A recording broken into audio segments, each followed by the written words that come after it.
지난 시간 이어서 가업 상속 공제 파트를 진행하도록 하겠습니다. 안녕하세요. 네, 안녕하십니까. 가업상속 공제는 이제 상속에 관련된 부분이기 때문에 상속세 계산에 대한 전체적인 흐름을 한번 말씀드리고 진행을 하는 게 좀 더 이해에 도움되지 않을까 싶은데요. 상속세 계산 흐름은 이렇습니다. 총 자산가액, 이 자산가액에는 이제 민법상의 상속재산과 추정상속재산이라는 게 있습니다. 이제 간주 상속 자산에는 이제 신탁이익이라든가 이제 보험금 등이 들어가 있는 거고요. 추정 상속 재산 같은 경우에는 상속인 자산으로 등재가 돼 있거나 상속인의 예금이었는데 입증하지 못하는 거 이런 것들을 미리 빼는 거 그렇죠. 있죠. 네. 추정 상속 재산이라고 해서 상속인들이 입증을 하면 추정인 상속 자산에서 제외가 될 수 있겠죠. 입증을 하지 못하면 상속 재산에 포함이 되는 거죠. 네. 여기에 이제 비과세 재산가액 또는 과세가액 불산이백을 빼주고요. 그 외에 이제 공제금액이 있죠. 채무라든가 공과금 장례비 등을 빼주고요. 여기에 이제 사전증여재산가액을 더합니다. 근데 여기서 이게 상속인에게 증여한 거는 이제 10년 이내에 증여분을 합산하게 돼 있고요. 법정 상속인 외의자에게 증여한 경우에는 5년 이내에 증여한 재산을 합산하게 돼 있는데요. 전 시간에 저희가 말씀드린 이제 증여세 과세 특례를 통해서 증여한 거는 기간과 상관없이 합산하게 돼 있습니다. 이 부분 좀 유념하셔야 될 것 같고요. 총 상속 재산 가액에서 지금 요 산식에 나와 있는 금액들을 가감한 금액이 상속세 과세가액이고요. 이 과세가액에서 이제 상속 공제액, 기초공제부터 해서 이제 법이 열거하는 공제액들이 있습니다. 그 다음에 감정평가 수수료를 차감한 금액이 과세표준이 됩니다.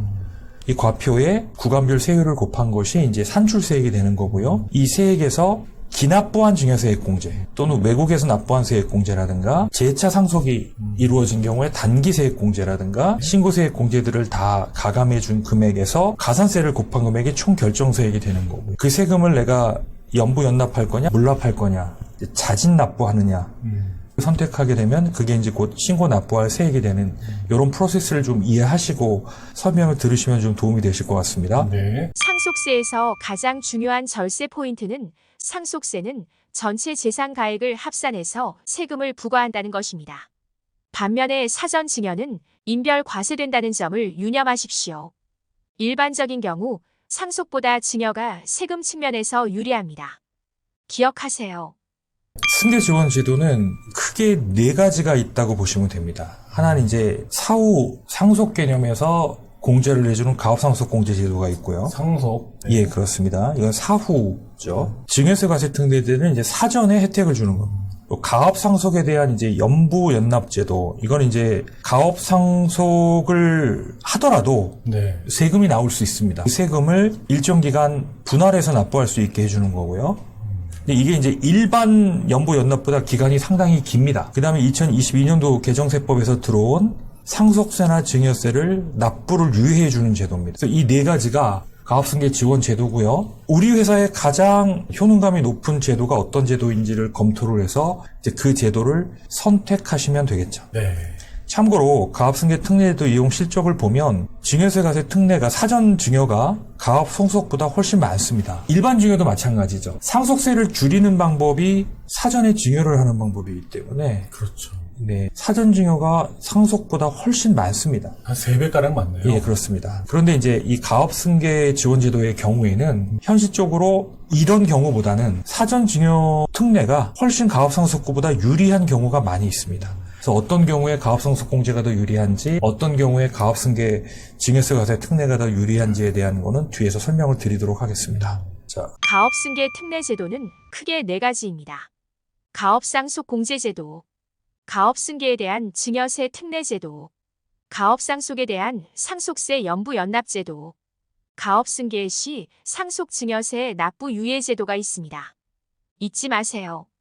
사후 가업상속과 사전 가업승계 특례제도에 대한 개괄적인 내용을 한번 파악을 해보시겠습니다. 중소기업은 일단 매출액 기준으로 공이 5천억입니다. 상장기업도 해당이 될 수 있겠죠. 한도는 두 기업 다 공이 최대 600억까지로 동일시됐습니다. 다만 이제 이건 가업 영위 기간에 따라서 한도가 차등화되어 있다는 점을 좀 유념하셔야 될 것 같습니다. 그래서 한 1, 2년만 더 있으면은 한도가 늘어나는 기업 같은 경우는 이제 승계 시점을 조금 연기를 하는 것도 하나의 방법일 수 있겠죠.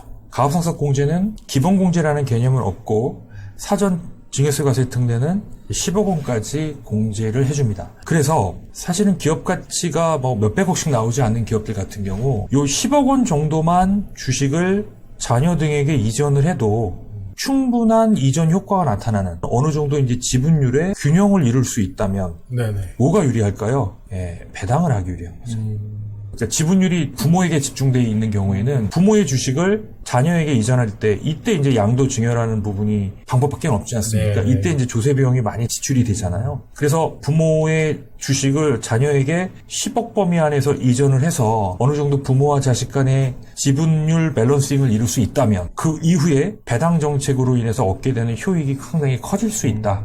예, 그러니까 굳이 이 거창한 가업상속 공제가 아니더라도 이 10억이라는 비과세를 최대한 내가 활용해서 얻을 수 있는 게 있다면 증여세과세 특례가 훨씬 유리할 수 있는 그런 이제 부분이 있다라는 거 말씀을 좀 드리겠고요. 자, 세율은 기존 가업상속 공제는 600억까지 공제를 하고 나면 600억 초과된 거에 대해서는 일반 상속세율을 적용을 합니다.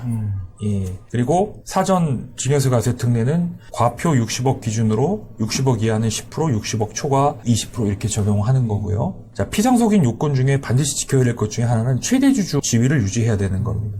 최대주주 지위를 유지하는 경우는 대부분 다 해당이 돼요. 다만 이제 차명 때문에 실질은 본인 거지만 제3자 주식이 명의개설가 돼 있어서 자, 이 경우에는 어떻게 해야 될지에 대한 질의가 많아요. 근데 이거는 결론적으로는 차명 때문에 이 요건이 안 될 수도 있잖아요. 네네. 이거는 결국은 이제 실소유주로 환원을 시켜야 되겠죠. 그래서 가압승계 특례 제도를 적용하기 전에 차명 문제는 선 해결을 해야 된다. 이 점 염두에 두셔야 됩니다. 차명주주는 해결하라. 그렇죠. 이제 이번에 사후관리 요건도 완화가 됐습니다. 그래서 네네. 이제 기존 7년에서 5년으로 5년. 줄어들었고요. 다만 여기 이제 보시면은 없음으로 돼 있는 거를 한번 보시자고요. 네. 고용 요건 없는 거죠. 사전증여세과세 특례는. 자산 처분 요건 없습니다. 있는 건 뭐예요? 이제 업종 요건하고 지분 요건만 있는 거죠. 고용과 자산 운용에 부담이 있는 기업이라면 사전증여세과세 특례를 활용하는 게 좀 더 유리하겠죠. 훨씬 유리한 것 같은데. 예. 그렇죠. 자, 다음으로 이제 납부유예 제도는 납부유예가 선택 가능한 기업인 경우, 예를 들어서 증여세과세 특례와 납부유예를 같이 고민할 수가 있을 겁니다. 증여세과세 특례를 선택을 했는데 당장 지금 세금을 납부할 능력이 안 돼요. 그렇지만 주식은 꼭 이전을 해야 되는 상황이라면 납부유예 제도를 선택할 수 있겠죠. 그렇지 않은 경우에는 사실 납부유예를 선택할 가능성이 그렇게 많아 보이진 않습니다. 자, 마지막으로 이제 연부연납 제도가 있어서 사후 가업상속 공제는 이제 20년 적용을 한다. 사전 가업승계 특례는 이제 5년을 적용한다. 자, 가업승계 특례 제도에서 가장 문제점이 되는 것은 바로 사후관리입니다. 이 측면에서 가업상속 공제 사후보다 증여세 과세 특례 사전이 훨씬 유용하다고 판단됩니다. 특별한 사후관리 요건이 없기 때문입니다. 또한 증여세 과세 특례를 받고 사후 가업상속 공제를 재차 적용받을 수 있습니다. 증여세 과세 특례에서 10억 비과세 한도를 잘 활용하시기 바랍니다. 기억해 주세요. 주요 개정 내용도 좀 이해할 필요가 있는 게 이제 기존의 개정 전 내용만 알고 계시는 분들이 있어서 이건 지금 바뀐 내용을 전달하는 것도 중요하지만 어떻게 바뀌었는지에 대한 이해도 좀 필요할 것 같습니다. 한도가 한 1,000억 원 더 늘어났고요. 매출액이. 네, 그렇습니다. 한도도 500억에서 100억 더 늘어나서 600억으로 늘어났고요. 그 다음에 피상속인 지분 요건이 50%에서 40%로 늘어났습니다. 다만 변동되지 않은 것은 10년 이상 계속 보유 요건은 변화가 없습니다. 그리고 사후관리 요건에서 대표이사 취임 기간이 5년에서 3년, 대표 유지 기간이 7년에서 5년으로 줄어들었다는 부분. 그러니까 이 기간이 지나면 그땐 대표를 안 해도 된다는 얘기예요. 굉장히 줄어들었어요. 연부연납 기간도 모두 10년, 20년 분할돼 있던 게 모두 20년으로 통합이 됐고요. 납부유예 제도는 이제 신설됐다고 말씀을 드렸죠. 네. 자, 가업의 요건 중에 제일 중요한 게 이제 계속 경영입니다. 예, 10년 이상 계속 경영한다라는 측면이 중요하고요. 자, 중소기업 요건은 적용되는 업종이 있습니다. 이 업종이 아닌 경우에는 해당이 안 돼요. 뭐 대표적으로 사치용 쪽 업종이라든가 부동산 임대업 같은 경우는 이제 적용 대상이 제외고요. 그 외에 다른 업종들은 다 적용이 된다고 보시면 될 것 같습니다. 피상속인의 주식 보유 기준 같은 경우는 아까도 말씀드렸죠. 이제 40% 이상을 10년 이상 계속 보유해야 된다는 점. 그 다음에 이제 대표이사 요건 세 가지 중에 하나만 충족을 하면 됩니다. 10년 이상 기간을 대표이사 재직을 하거나 또는 상속 개시일로부터 소급해서 10년 중 5년 이상의 기간 대표이사직을 맡고 있거나 상속인이 피상속인의 대표이사 등의 직을 승계하여 승계한 날로부터 상속 개시일까지 계속 재직한 경우 세 가지 중에 한 가지 요건만 충족을 하면 가업상속공제 피상속인 요건에 해당이 된다고 볼 수 있습니다. 상속인의 경우에는 18세 이상, 상속인은 상속 개시일 전 2년 이전의 가업에 종사해야 돼요. 다만 피상속인이 62세 이전에 사망을 했거나 피상속인이 천재지변 또는 인재 등으로 사망한 경우에는 이 요건이 해당이 되지 않습니다. 그리고 신고기한 기준일로부터 6개월이죠. 까지 임원으로 취임을 하고, 여기 취임이라는 건 이제 등기를 말하는 겁니다.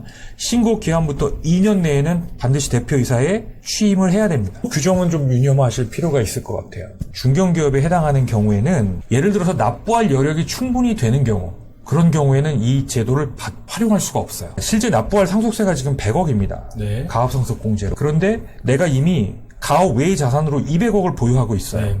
그러면 납부할 상속세의 2배 정도 넘는 금액을 내가 실제 보유하고 있잖아요. 그렇죠. 자, 이런 경우에는 이 제도를 도입할 수 없다. 이 제도의 원칙은 상속세를 납부할 수 없는 기업들에게 아니면 그 상속세를 납부해야 되는데 그 돈이 대부분 법인에 들어있는 그런 기업들한테 적용하려는 목적이 있는 거죠. 충분히 개인이 낼 수 있는 기업들에게는 적용 대상이 아니다라는 거죠. 중소기업은 해당 안 되는 거니까. 네, 그렇죠. 네.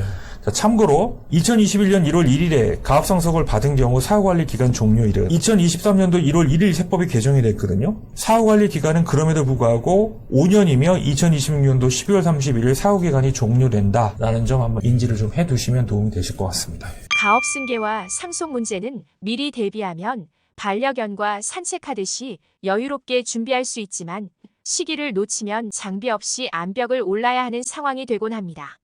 가업 승계 빠르면 빠를수록 좋습니다. 자, 오늘은 이제 가업 상속 공제의 세부 사항들을 좀 살펴봤고요. 그리고 또 어떤 내용들이 변경됐는지도 저희가 살펴봤습니다. 다음 시간에 가업 상속 공제에 대해서 계속해서 방송 진행하도록 하겠습니다. 여러분 방송 고맙습니다. 네, 고맙습니다.